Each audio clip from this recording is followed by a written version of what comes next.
Et c'est l'édito politique. Bonjour Arlette. Bonjour Arlette. Bonjour. Le retrait, on en a parlé de François Baroin. Alors, ce n'est pas une surprise, mais pas une bonne nouvelle pour un parti aussi, les LR, qui espèrent retrouver un espoir de conquête après les échecs de 2012 et 2017. Oui, les Républicains étaient préparés, c'est vrai, depuis un mois et même depuis plus longtemps. Ils doutaient de la volonté de François Baroin d'être candidat, car à l'inverse de tant d'autres, François Baroin répète depuis plusieurs années qu'on peut être heureux sans être président de la République. Alors François Baroin, c'est vrai, c'est son caractère, préfère sa vie personnelle, la vie tout court, sa famille, ses amis, sa liberté.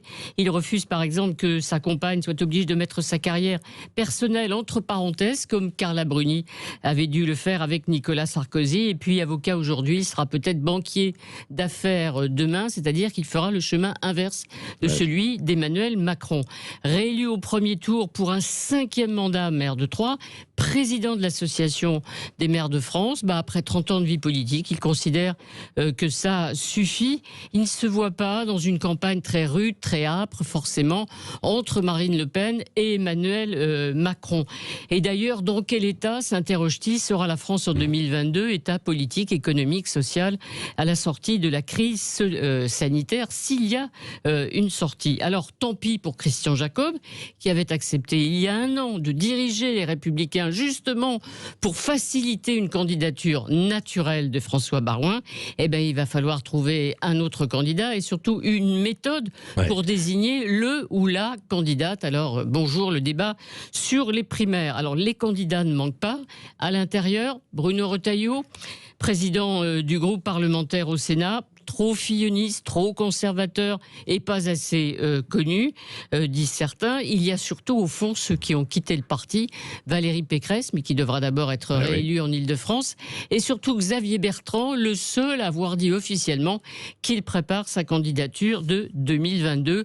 Candidature incarnant une droite populaire et évidemment proche des territoires. Oui, parce qu'il faut trouver aussi donc sa place entre Emmanuel Macron et Marine Le Pen et puis avoir un projet solide.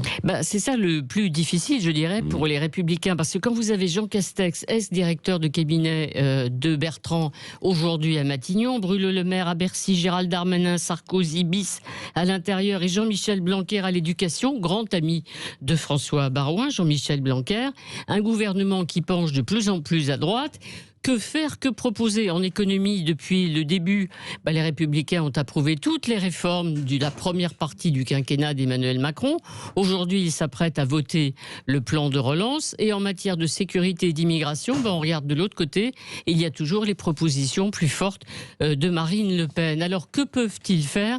Ils ont envie d'avoir un candidat en 2022, mais beaucoup se demandent si finalement un certain Christian Estrosi, qui évoquait il y a quelques semaines un accord entre les Républicains et Emmanuel Macron ne serait pas la meilleure solution. Finalement, le meilleur, le plus fort, c'est peut-être Emmanuel Macron pour la droite. Oui, pour la droite. Merci Arlette Chabot. Vous reviendrez tout à l'heure à 9h10, le petit déjeuner d'actualité. Oui, restez là, prenez un petit café, tout va bien. Et dans une dizaine de minutes, on parlera ruralité, territoire avec Joël Giraud, qui est secrétaire d'État auprès de la ministre de la Cohésion et des Territoires et donc chargé de la ruralité.